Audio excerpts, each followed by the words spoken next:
content of this episode includes discussions of sexual abuse, trauma, and suicide, and may be triggering for some listeners. Please listen with care, and if you're struggling with your own mental health, please text HOME to the crisis text line 741-741.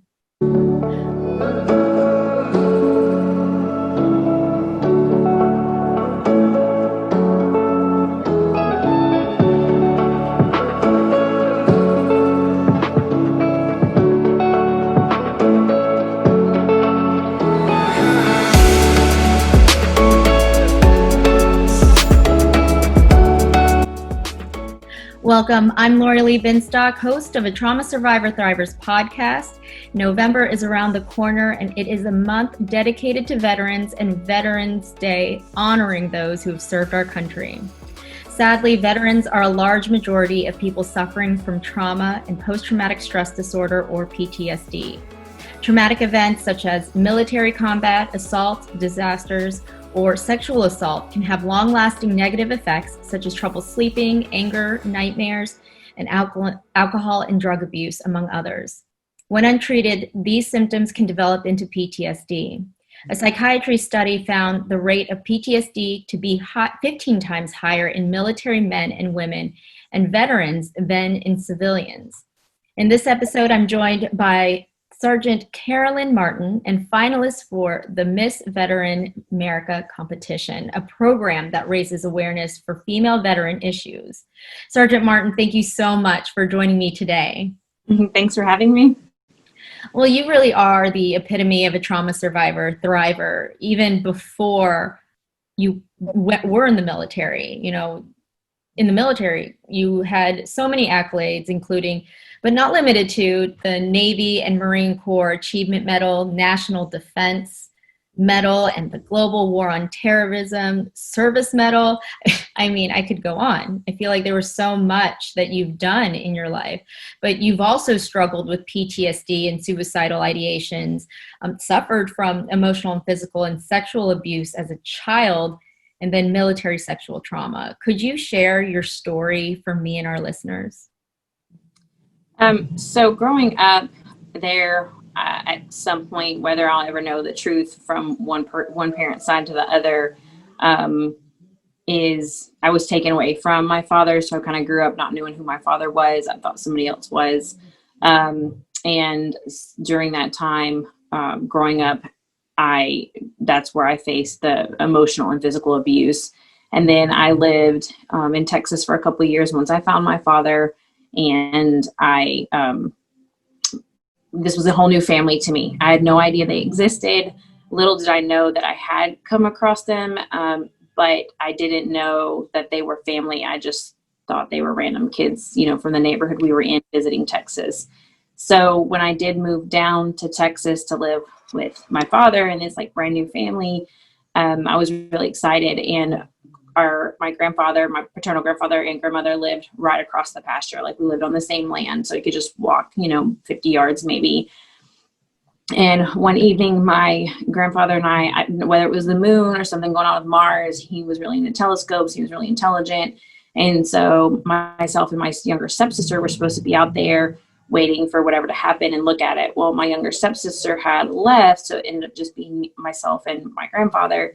And that's when he attempted to molest me. He asked me to go into his travel trailer, which was, not far from where we were sitting. And I just remember freezing and not moving. I'm because at some point he put his hand on my leg, and I was just oh my, ugh, leave me alone.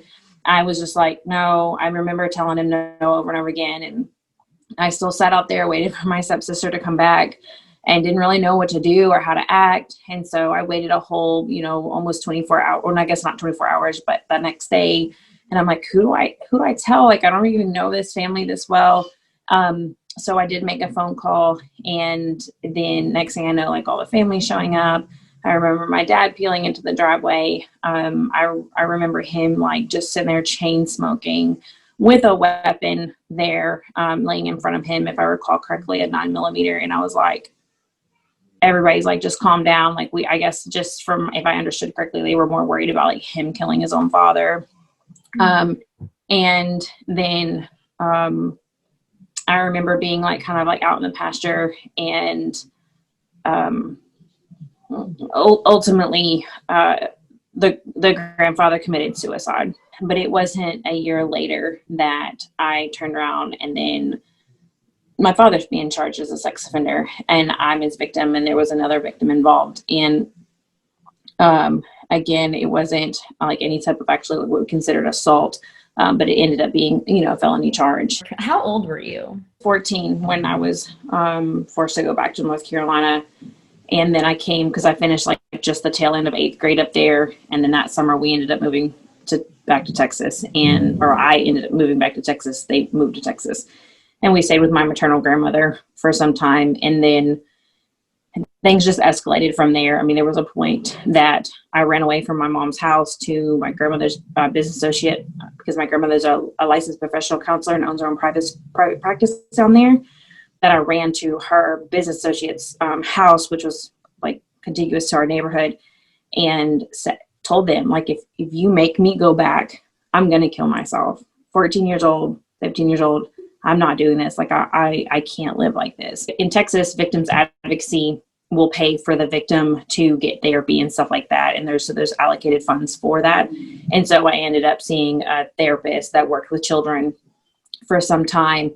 And then it was just kind of a goal of like, I just have to survive each week. I have to survive each week.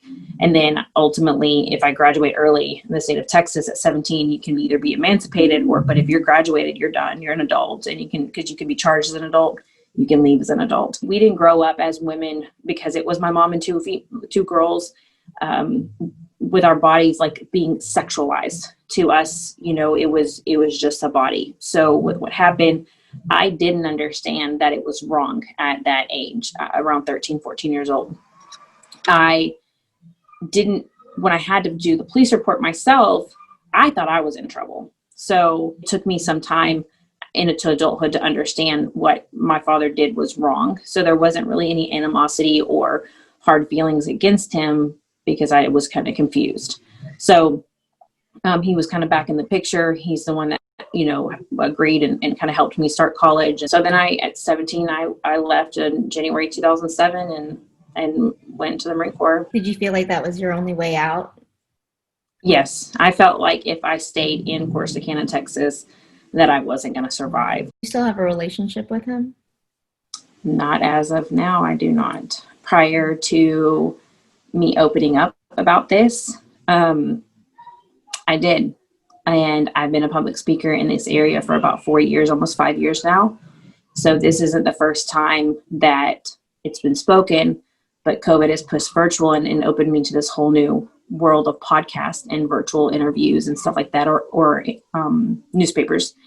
And I've spread them on social media. I'm not holding anything back. And that whole family, despite my older brother, who are really close, again, like I said, he's told me now he knew that I wasn't lying, because he experienced more than I could ever stomach at this point. Know how many victims have been victims in that family. They've always kind of praised me and been proud of me and everything I've accomplished, and then just turned around and started threatening me and questioning me. And, then I literally calling me a perpetrator. I've had to literally go in. I had to contact Miss Veteran America, let them know what was going on. I had to contact my fellow contestants, because if they reached out to them, to just kind of let them go on. And it was, and at first I started like the Star Telegram, which is our big newspaper in Fort Worth, Texas. I was starting to pull my answers back from that. And then I said, no, that's when I decided right there. I said, this is why victims stay silent. Right. And I'm not going to be silent. You really should be extremely proud of yourself for telling your story, because, even I knew, because I was also sexually abused by my father. It was really hard for me to talk about it. I didn't talk about it for over 20 years. But eventually it was like my 5th suicide attempt, and I had to go to residential treatment. And then once I was able to say it and I said it for the first time in group, other people started talking about it. And I think that's what your story is doing and will be doing, and helping so many people just by talking about your own personal story. And then everybody seeing what you've done since then. I mean, it's incredible. Like, people who've had the perfect life growing up don't even have the accolades that you do. So, I mean, you should really be proud of yourself. You are literally the epitome of a trauma survivor thriver.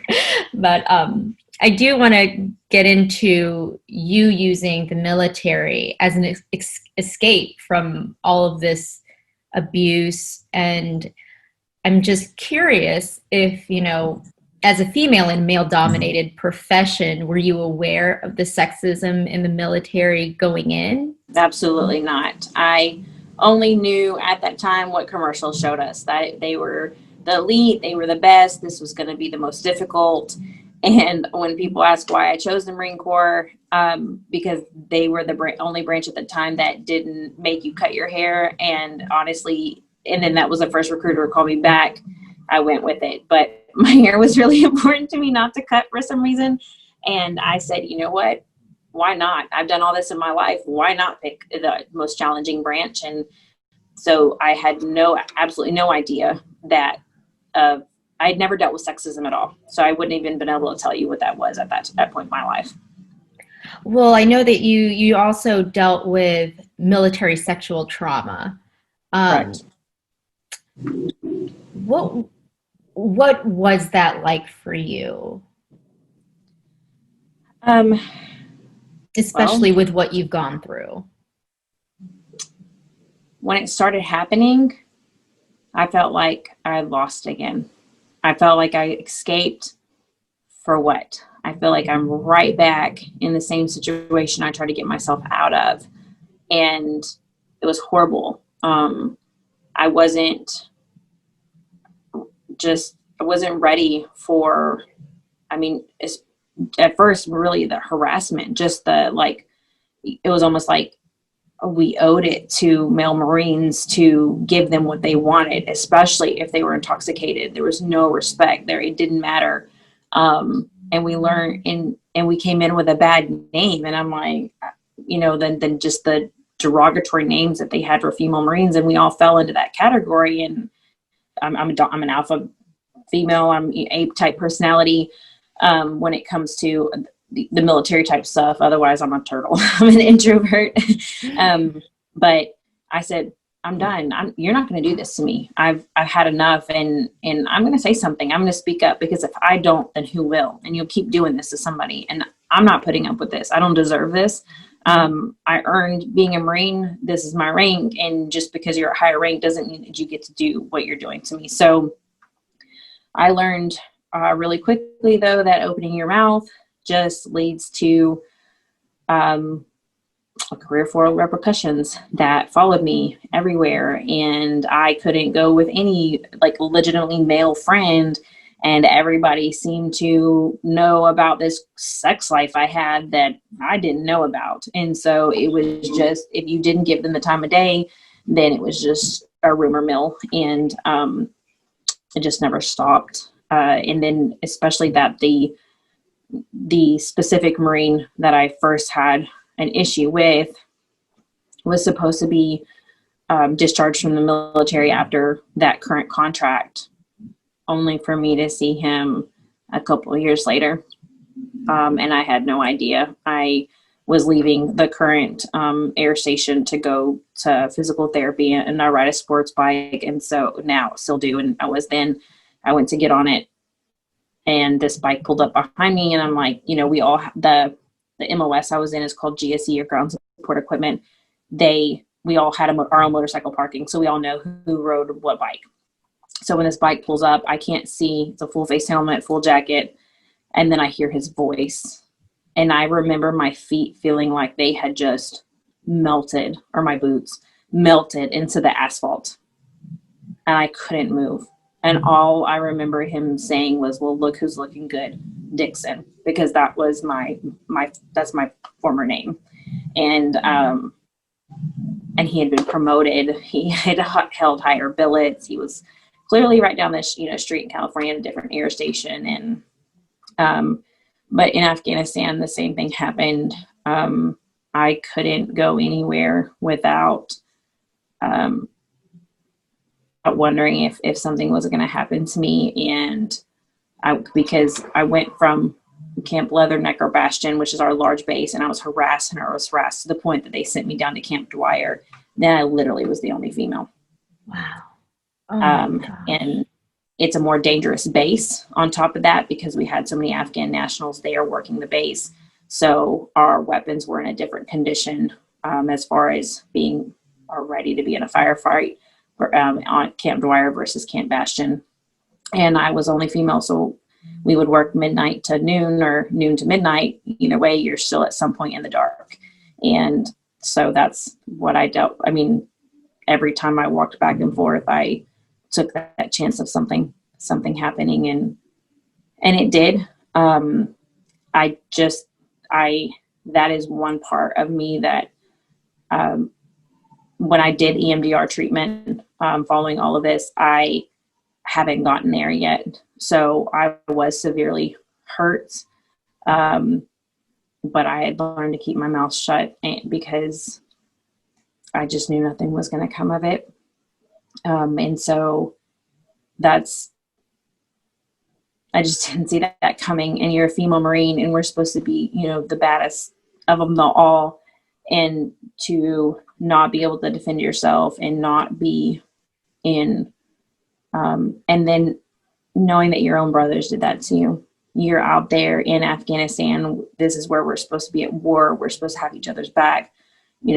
This is our family, and you're doing this to each other. Just saying that when you spoke up, there were repercussions. So do you believe that the military is not doing enough to address military sexual trauma? No, not at all. I think they should be doing. I think exactly what's happening now with the Vanessa Guillen Act, after everything, and rest that sister's soul, because I don't live that far from Fort Hood. Mm. And that is what is needed to be done. And that's what should have been done a long time ago, because that's exactly what happens. The very last time that I dealt with sexual harassment, I had already put in my reenlistment package. They wanted to retain me and keep me in, and were offering everything. But it happened again with another Marine in front of all of our other Marines in our shop, where we worked. And I said, I'm done. I'm pressing charges. I'm not dealing with you anymore. We've gone toe to toe, because honestly too, at the beginning, I would just physically fight them. I honestly would just physically get in fights, because I didn't know how else to make sure that you knew you're not going to mess with me. You're not going to touch me. You're not going to hurt me. I don't care what size you are. I don't care if I can actually win the whole deal. But it did seem to work, that they realized that I'm not the one to be messed with. And it did take me some time to have thicker skin. And I'll never forget our officer in charge and our staff non-commissioned officer in charge begging me, pleading me, offering anything for me to retract the charges. And I said, no, I'm not going to, because this Marine has done this for a long time. We went to school together. I'm not doing this anymore. He needs to be held responsible. But he was up for reenlistment and was going to be getting a $30,000 bonus to go to a different MOS. So I was not supposed to ruin his career. But it was okay for him to act the way that he acted as a married man and a father to a couple children, if I remember correctly. So I decided to get out, and they reenlisted him. He's still in the Marine Corps today. He received his $30,000 bonus, and charges were never pressed. So he's probably still out there doing what he did to you and other people. Most likely. Wow. So the example of that is with the Vanessa Guillen Act. It's supposed to remove that chain of command from having any type of impact, because that example I gave you is exactly what the chain of command does. They protect their own. They need to make sure stuff's swept under the rug. They don't care what actually happens. We need to just adapt, overcome, suck it up, and keep pushing forward. And I get that in a combat sense or a military sense. but not as humans. Just because we put on that uniform does not make us less of a person. We still have rights. We are still women. We are still men. And it's illegal as a, you know, in the civilian side. So it should be illegal in the military. There shouldn't be any way to cover that up. So they didn't do anything back then.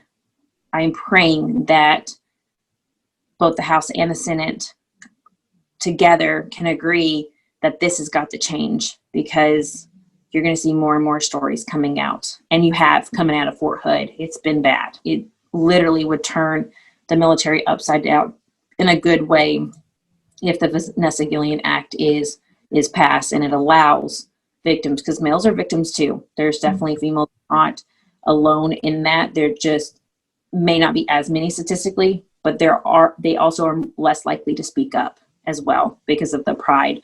And so in taking the chain of command out of that, allowing the military members to report outside of the chain of command to somebody they can actually trust, and make sure that those things don't get, it's almost like a conspiracy, crooked, you know, living somewhere with, you know, bad cops or something, and or just crooked politicians, or you name it. Yeah. It's exactly what it's like. So they will do something different, but that act has to be passed in order for it to change. Otherwise it won't. I know you said you didn't really don't feel like you experienced trauma with the first sexual assault with your grandfather, but I feel like it sounds like a lot of traumatic stuff happening. And I don't know if you've read the book, The Body Keeps a Score. You know, in your child's mind, you probably just didn't want to think about it, but your body knew that there was something really wrong with all of this. And so that makes me wonder, when did you start experiencing symptoms of PTSD? I had anxiety for sure, and never knew it was anxiety. It wasn't until after I transitioned out of the military and I immediately started cosmetology school for whatever reason. I mean, it was great that I did that. I love that I did it. It was a phenomenal part of my life. But it was during that time in the transition that I realized I wasn't okay mentally. Between the depression, the unknown, just trying to wrap my head. Then I told myself, I let that person ruin my career. To me, I was a lifer. This was going to be my life. I was going to retire. And instead I walked away because of him. And so then I felt like he won. The Marines won again. And so that sent me in a downward spiral. I stopped, outside of going to cosmetology school, I did stop going places. I found myself not doing anything. I just didn't have, healthy habits as far as like eating or exercising. And I pretty much was shutting down, even though I had learned to be able to portray being okay, when internally I wasn't, and I was shutting down. So it was mainly after I was transitioning that I realized that part of the trauma had really caught up to me. And there was times in the military that as I got older and saw different things, that the understanding that what I endured as a child was a trauma had started to be brought in and affected me at that point, because I did see mental health quite a few times in the military, and it was just a pill game. Try this one. Okay, try this one. Okay, try. And there's not ever stable therapists, because they're typically contracted. So they do rotations. So you don't stay with one person to really go through a thorough treatment or, treatment plan. So it was after that. And that's when I decided, when my chocolate lab, who I'd already had, since he was a puppy, I was like, I will go places if he's with me. So as long as he can go with me, like, I'm good. So then I started looking for service dog organizations, and ultimately he is a service dog. He was certified in 2013 by Next Up Service Dogs. Both of us were. And he's still my service dog now. He's still a working dog. And that really started to change. But what I did do is And ultimately that's all I really had. So that it's like almost like him, he saved my life, because I couldn't leave him behind. I just kept telling myself, if I take my life, then I'm leaving him behind. Like, who's going to take care of him? I can't leave him, because what would he do without me? It wasn't really using the VA, because I think there's like 87% of women don't use the VA because of the statistics and us not having the resources that we need. I had started working for CPS. I was doing my master's degree. I was working as a cosmetologist on the side. I was dealing with all my disabilities and the VA and the mental health and all of that stuff that I eventually, it kind of just all caught up to me. And because I was so mentally unstable that because I didn't have what I consider a good example of a mom based on what I'd endured and now knew as an adult, then I told myself my children they don't deserve to grow up and have a mom like this. They're better off without me. My husband's a great father. He's an amazing person. You know, him having kids like is the best thing that's ever happened to him. And he's always wanted children. So just as it got worse and worse, and I just couldn't, I was like, I've tried everything. And I just told myself, and this is always the hardest part of my public speaking, but to be like 100% thorough with it, is that I told myself, if I do it now, then they're young enough, and children are resilient, very resilient when they're young, that they won't remember me, and that they'll be okay. And they have, a great family between my in-laws and my husband and just the family that they have here, that they'll be okay, and they'll know what to do, to take care of them and make sure that they have everything. And so that's pretty much where that got the worst. And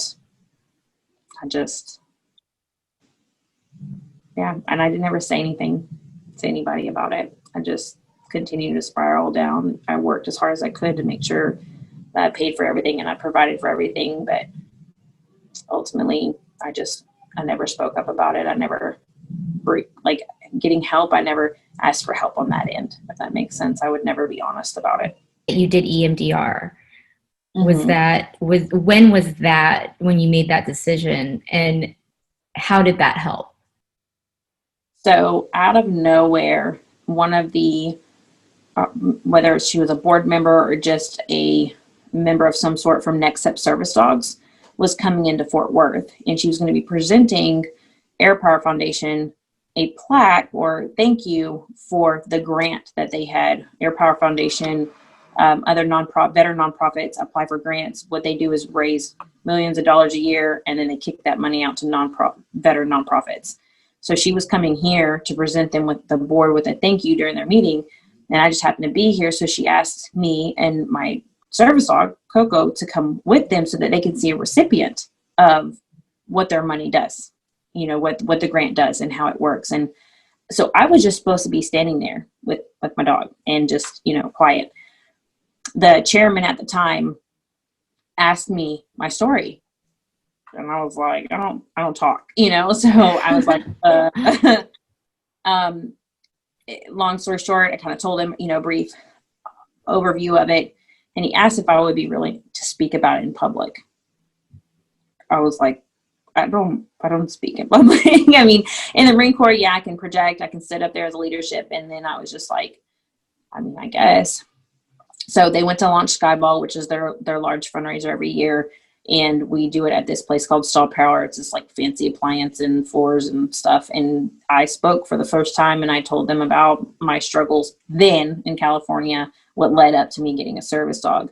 I did not talk about at that given moment that I had a plan, and you'd probably never see me again after this type of situation. After I spoke that evening, this gentleman named Eric Niedermeyer came up to me and handed me his card, and he was the CEO of Recovery Resource Council. Well, I was familiar with them as a CPS investigator only because they do a lot of drug treatments. So I had no idea that they had a veterans program at all. So he's like, hey, give me a call, let's talk. And I was just like, calling a CEO, like, what? I don't know what I'm going to do with this, but I did. I was like, okay, what, maybe it's an opportunity. I'm not sure. He took me out to lunch and told me about the veterans program. And within a week, I had called, I got an intake within 24 hours after the intake, and I was approved for 18 sessions I had an appointment within 48 hours. And when I went in there, it's not like the VA. They are either, the intake person's either a veteran, the counselors are veteran or veteran spouses, or they 100% specialize in veterans. So you can have a conversation that's literally military lingo and they're on board and they understand.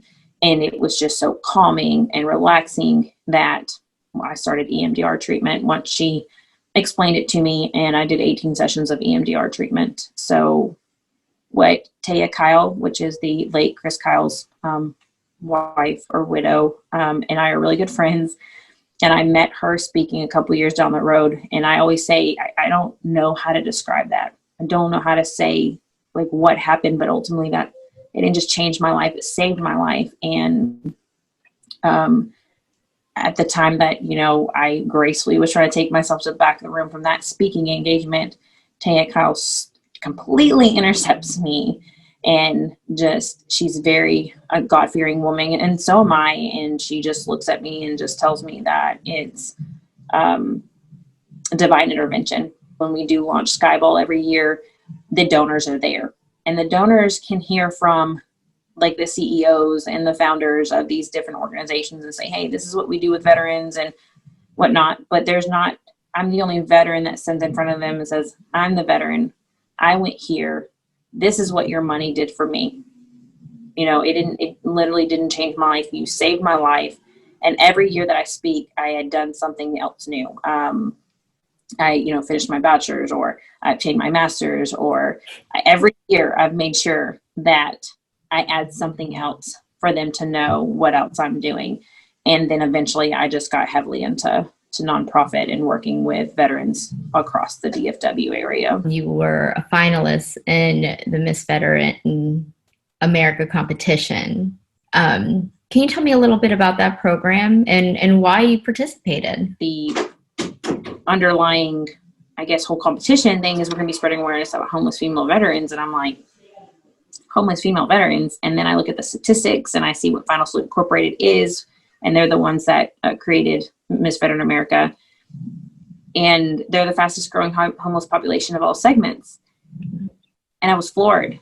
Then I start digging, because again, like I said, research is my thing. One will lead to another, to find out that in 2011, that over 60% of places that would provide shelter for homeless female veterans will not provide them for their children, or if they do, there's age restrictions, and then you run into safety concerns. The reason why that is because still today, the VA funding does not cover their children. It only covers the veteran. So then homeless female veterans are undercounted. You're not going to find them in the shelters during the National HUD pick, which is where the Housing Urban Development goes through in 24 hours and counts every homeless person, and then they separate them from veterans to not, whether on the streets, the shelters, anywhere they can find them, and that's where they gather their data. You're not going to find a homeless female veteran with children in a shelter that it's mainly for men. You're not going to find them on the street for safety. They're going to end up being couch surfing. They're going to end up staying in domestic violence relationships or in a dangerous situation versus, you know, being out in the streets. And so when I saw that, I worked in a homeless shelter for part of my internship. I got to experience that firsthand with the overnight shelter, and I saw some of them were veterans. And then I personally know here in Fort Worth, we have a transitional housing for men. It's called the Patriot House, but we don't have anything for women, and women aren't accepted there at all, much less their children.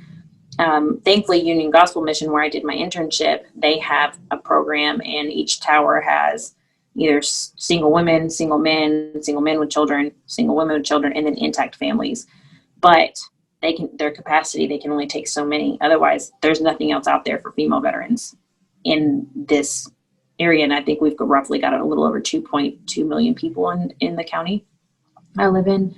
So I saw that and I wanted to be a part of it. So I paid the $100. I entered. I did everything that they required me to do, which as soon as that's approved and done, you're automatically a semifinalist. You go through raising money, spreading awareness is what they're really looking at. Our talent across the board is a lip sync, and then we do interviews.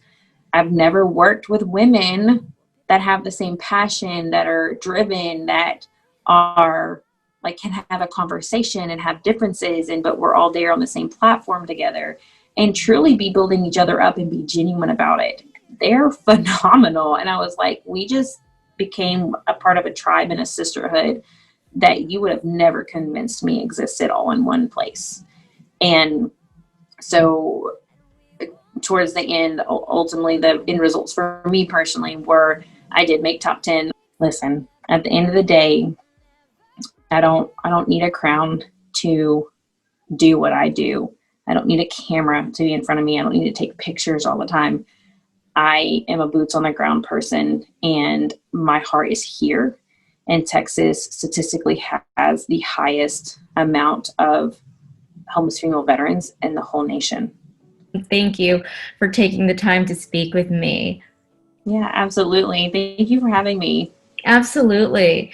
That was Sergeant Karalyn Martin, trauma survivor thriver among many titles. And if you want to see the long list of accolades and learn more about her, please visit my website, ATSTpodcast.com, under featured guests. That's the letter A, ATSTpodcast.com. Also, please visit my Patreon community for your chance to be a part of a safe community to be your most authentic self with full access to me. It's not a substitute for therapy, but an extra resource. And if you or someone you know is struggling with mental health, please text HOME to 741-741. I'm Lori Lee Binstock, and you've been listening to a Trauma Survivor Thrivers podcast. Take care.